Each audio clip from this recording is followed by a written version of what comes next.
Muy buenas tardes a todos, bienvenidos y bienvenidas a nuestro primer episodio de este podcast, donde hablaremos de un tema urgente que nos afecta a todos y a todas, sin importar dónde vivamos. Y bueno, este tema es el cambio climático y el calentamiento global. Una de las principales causas de este cambio climático en el Perú es el aumento constante de la temperatura global, causada principalmente por la emisión de gases de efecto invernadero como el dióxido de carbono, el metano, el óxido nitroso, todos estos emitidos por actividades humanas como la quema de combustibles fósiles, la deforestación, la agricultura intensiva y la industria. Aunque en el Perú no es uno de los mayores emisores a nivel mundial, este sufre desproporcionadamente los efectos del cambio climático. Esta situación, perdón, se agrava a nivel local por tres factores clave: la deforestación acelerada de la Amazonía, el crecimiento desordenado del parque automotor en ciudades como Lima y la débil gestión ambiental por parte del Estado. Como resultado, el país se enfrenta a eventos climáticos extremos cada vez más frecuentes e intensos: lluvias fuera de temporada, sequías prolongadas, olas de calor, retroceso de glaciares y alteración de ecosistemas frágiles como los humedales costeros o los bosques tropicales. El cambio climático en Perú no es un fenómeno lejano o teórico, es una realidad que ya está impactando vidas y medios de subsistencia, además de nuestra biodiversidad. Por eso, abordar sus causas y consecuencias con seriedad es una urgencia nacional. Eh, ¿Podrían dar sus opiniones? Usted, por favor? Claro, lo mencionado por Patrick, hay que sumar un punto clave. El Perú es uno de los países más vulnerables del mundo frente al cambio climático y esto no es casualidad, ya que nuestra ubicación en la zona tropical del continente, sumada a nuestra compleja geografía, que incluye costa árida, cordillera andina y selva amazónica, nos expone a una variedad de riesgos naturales, pero la vulnerabilidad no es solo natural, también es social y económica. Gran parte de la población vive en condiciones precarias, sin acceso a servicios básicos y en zonas altamente expuestas a desastres.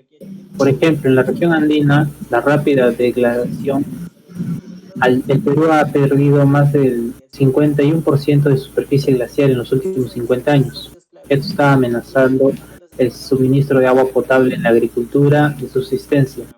Las cuencas que dependen del cielo estacional ya muestran reducción en caudales, afectando cultivos y ganados. En la costa, donde se centra más del 60% de la población, la falta de lluvias ha dado paso a periodos de sequía severa, pero paradójicamente también las lluvias torrenciales fuera de temporada, que provocan deslizamientos, huecos e inundaciones.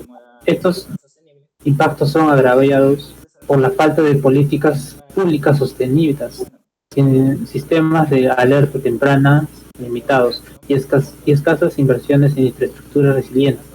Es urgente que el Perú diseñe un enfoque integral que combine ciencia, tecnología y saberes ancestrales, y sobre todo un enfoque de justicia climática. No todos los peruanos son iguales, están igualmente expuestos y no todos tienen los mismos recursos para adaptarse. No sé si alguien tiene un ejemplo claro de esto. Claro, un ejemplo reciente que ocurrió en Lima, eso que demuestra lo vulnerables que somos durante estos cambios climáticos, ¿no? Este suceso ocurrió en enero de 2025, cuando en Lima había una intensa lluvia que duró varias horas, algo completamente atípico en pleno verano. Esta lluvia paralizó la ciudad. Hubo envainamientos, cortes eléctricos, casas anegadas y hasta centros comerciales cerrados. Lo alarmante fue que la capital colapsó por completo ante este fenómeno, que si bien es inusual, ya no debería sorprendernos con la crisis climática que está en curso, ¿no? Lima no cuenta con un sistema de drenaje pluvial porque históricamente no llueve aquí, por eso ya no es sostenible. Las ciudades deben adaptarse a los nuevos patrones climáticos. Esta lluvia reveló varios problemas estructurales. Primero, una planificación urbana totalmente desconectada a la nueva realidad ambiental. Segundo, una falta total de protocolos de respuesta rápida ante lluvias intensas. Y tercero, una ciudadanía desinformada y sin herramientas para protegerse. En algunos distritos, vecinos tuvieron que improvisar canales para evitar las pistas. Este evento debe servir como una llamada a la acción. Si no adaptamos nuestras ciudades ahora, lo que fue una lluvia inusual se puede convertir en una catástrofe inevitable, ¿no? En el próximo año.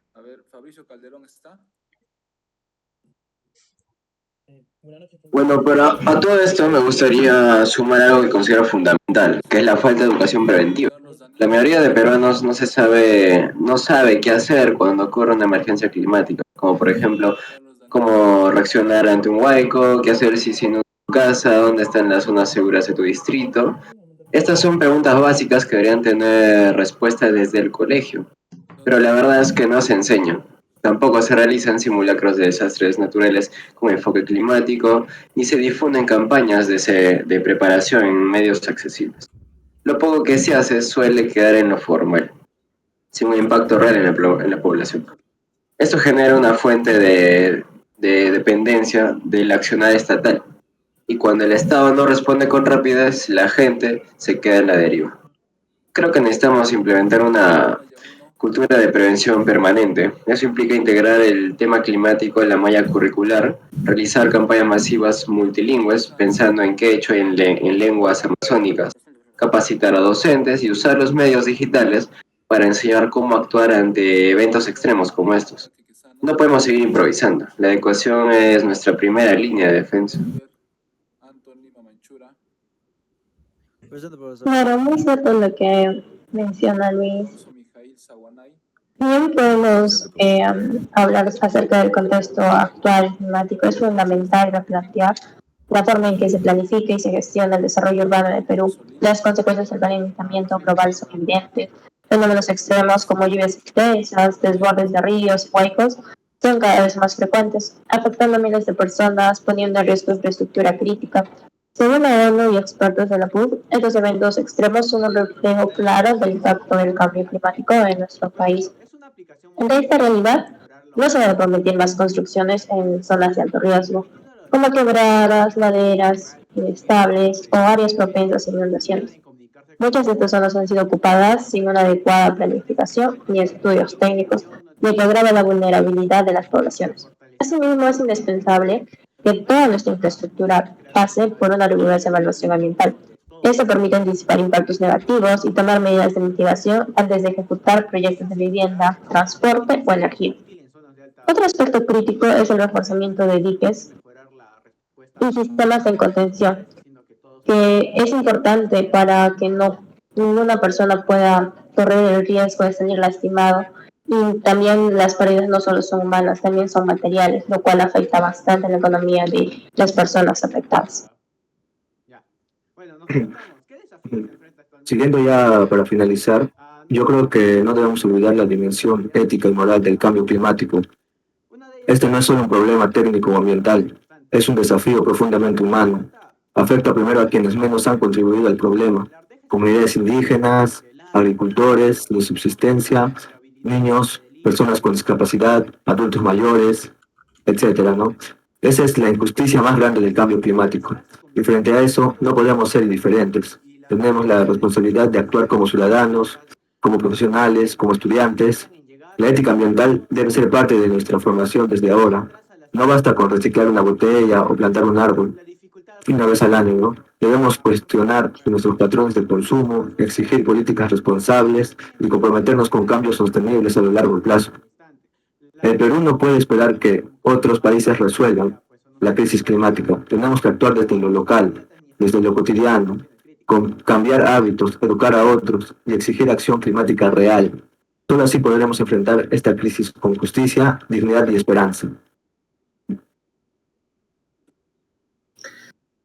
Continuando con el análisis de este contexto, otro de los fenómenos más alarmantes que enfrentamos en el Perú como consecuencia del cambio climático es el retroceso acelerado de nuestros glaciares andinos. Según estudios del Instituto Nacional de Investigación de Glaciares y Ecosistemas de Montaña, el INAIGEM, desde 1948 se ha perdido más del 50% de la cobertura glaciar en el país. Y esta pérdida tiene efectos directos y devastadores sobre el acceso a agua potable, especialmente en regiones altoandinos que dependen netamente de este recurso.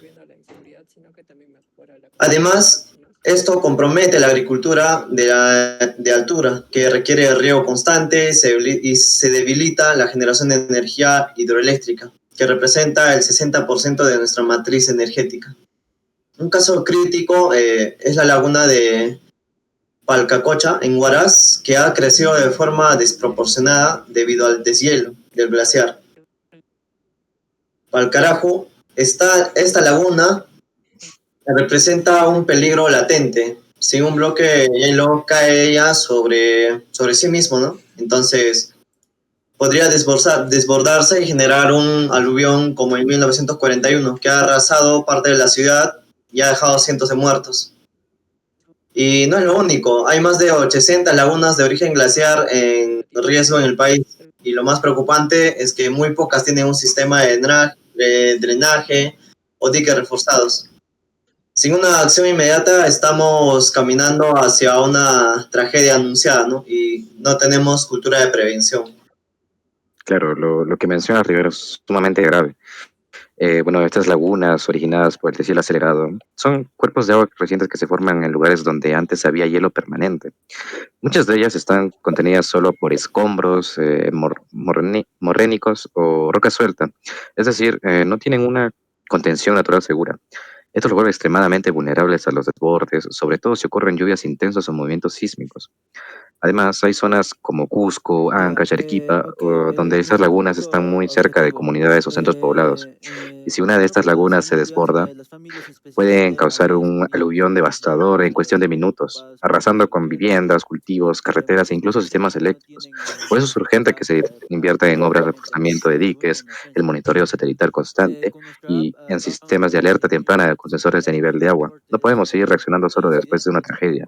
La prevención debe ser parte de nuestra cultura climática. No sé si tienes algo que contar, Kevin. En conjuntos residenciales, estos espacios suelen tener porteos, camas u otros sistemas, pero muchas veces la coordinación interna es débil El o compañero Kevin, inexistente. primero que está Nuestra sentido, ¿no? propuesta permite centralizar Perdón. toda la Claro, comunicación este contexto que ustedes han hablado nos lleva a un caso informados tanto a los en particular. Saúl Luciano Villa, agricultor de Huaraz, es emblemático.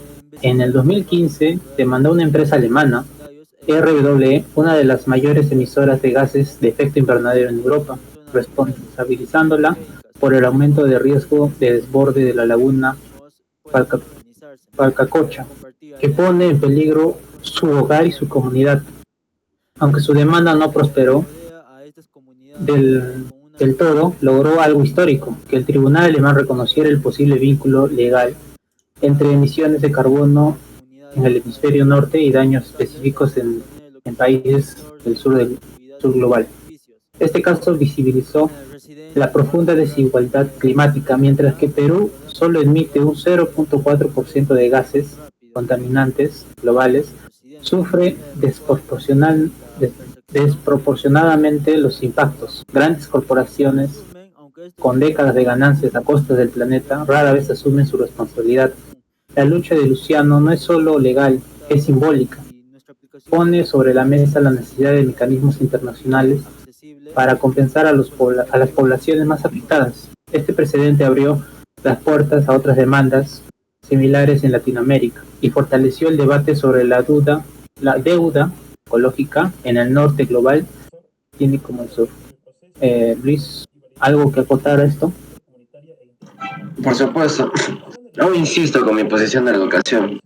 Frente a estos escenarios tan complejos, la educación cobra un rol fundamental. No basta con entender que hay en términos generales. Hay que enseñar a las personas a identificar riesgos en su entorno, a saber cómo actuar ante un desborde o una sequía prolongada y a valorar recursos como el agua. La educación ambiental debe comenzar desde las escuelas, pero también llegar a las comunidades mediante talleres, campañas y radios locales. En zonas rurales, donde el acceso a Internet o televisión es limitada, es vital usar canales accesibles, brigadas educativas, material en lenguas originarias y capacitaciones en coordinación con autoridades comunales. También es importante formar líderes juveniles y comunales que pueden replicar el conocimiento y actuar como promotores de prevención. Un país educativo está mejor preparado para adaptarse, y en el contexto climático la adaptación es cuestión de vida o muerte. Tienes toda la razón, Luis. Y acoto esto que la educación debe ir de la mano con un urbanismo responsable. El Perú no puede solo seguir expandiendo ciudades hacia quebradas, laderas inestables o riberas sin control. En muchas regiones se ha permitido urbanizar sin evaluar los riesgos. ¿Y a qué ha llevado todo ello? Solo nos ha dejado vulnerables, no solo a los aluviones, sino también a deslizamientos y colapsos por lluvias extremas. Cada obra pública debería contar con un análisis climático obligatorio. Además, se deben reforzar infraestructuras críticas como diques, canales de drenaje y puentes que conecten comunidades rurales.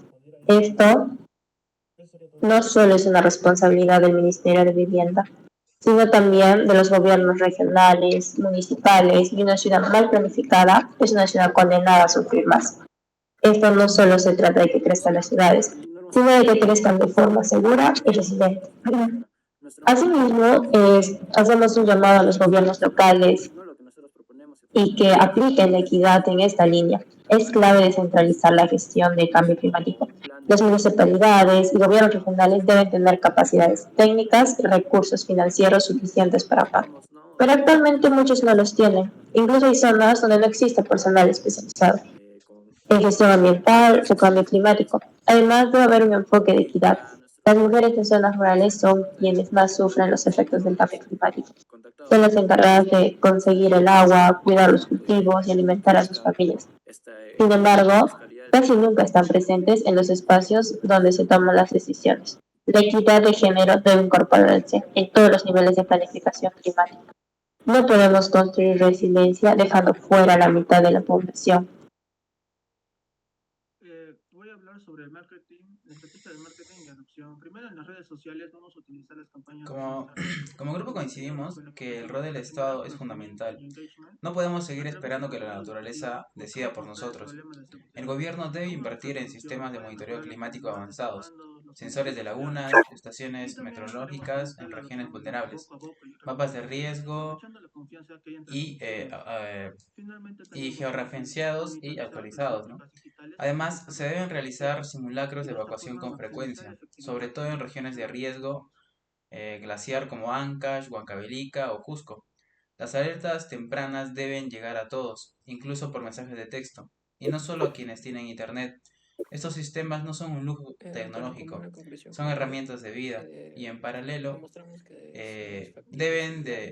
debe de haber un compromiso político firme para implementar el Plan Nacional de Adaptación al Cambio Climático, con seguimiento real y participación. Claro, Santiago. Lo que más preocupa es que el cambio climático ya no es una amenaza a futuro. Lo estamos viendo ahora. Las lluvias intensas que causan desbordes, los incendios forestales en Ucayali y Madre de Dios, las heladas que matan al ganado en Puno o los ríos secos en la costa norte. Todo esto son síntomas de una emergencia climática y sin embargo todavía hay mucha indiferencia, tanto en autoridades como en parte de la sociedad, ¿no? Como si esto fuera algo que se resolvería solo o que no nos afecta directamente. Esa negación es peligrosa porque retrasa decisiones urgentes, mm, ya que debemos romper con esa idea de que el clima extremo es algo normal. No lo es. Es el resultado de décadas de malas decisiones y de falta de acción colectiva. Y eso no, si eso no cambiamos ahora, el costo será altísimo a futuro. Continuando con una acción individual y colectiva, yo pienso que la solución no es solo esperar a que el Estado haga algo. Nosotros también tenemos una responsabilidad. Podemos empezar cambiando nuestros hábitos, usar menos el auto, reducir el uso de plástico, cuidar el agua, consumir de forma más consciente. Pero también hay que actuar en comunidad, por ejemplo, organizando campañas de reforestación, jornadas de limpieza de ríos o proyectos locales de compostaje. Los jóvenes en particular tenemos un rol clave. Somos la generación más informada y más conectada. y tenemos la capacidad de influir desde las redes sociales hasta movilizaciones. Podemos exigir políticas climáticas más justas, participar en debates locales e incluso liderar propuestas desde nuestras propias carreras. La acción climática necesita gente decidida y nosotros tenemos la energía para empujar ese cambio. Para finalizar esta conversación, llegando a la conclusión y llamado a la acción, como bien se ha comentado, la solución al cambio climático exige una acción colectiva y multisectorial. Los glaciares no solo son una maravilla natural, son nuestra fuente de agua, nuestras defensas contra la sequía y un símbolo de equilibrio ecológico. Su pérdida es un grito de alerta. Asimismo, no podemos seguir siendo espectadores. Cada uno de nosotros tiene algo que aportar, desde cambios en casa hasta participación activa en decisiones públicas. Debemos exigir que se cumplan los compromisos climáticos. Debemos presionar para que las industrias sean responsables y rindan cuentas, y de esta forma deben garantizar que nadie quede fuera de la solución. La ciencia ya habló. Las comunidades ya lo están viviendo las consecuencias. Lo que falta ahora es la voluntad. No hay tiempo que perder. El momento de actuar es ahora. Y cada decisión cuenta. Muchas gracias, amigos. Vamos a comentar en una futura oportunidad más ideas o espacios que puedan abordar estos temas tan importantes dentro de nuestra sociedad.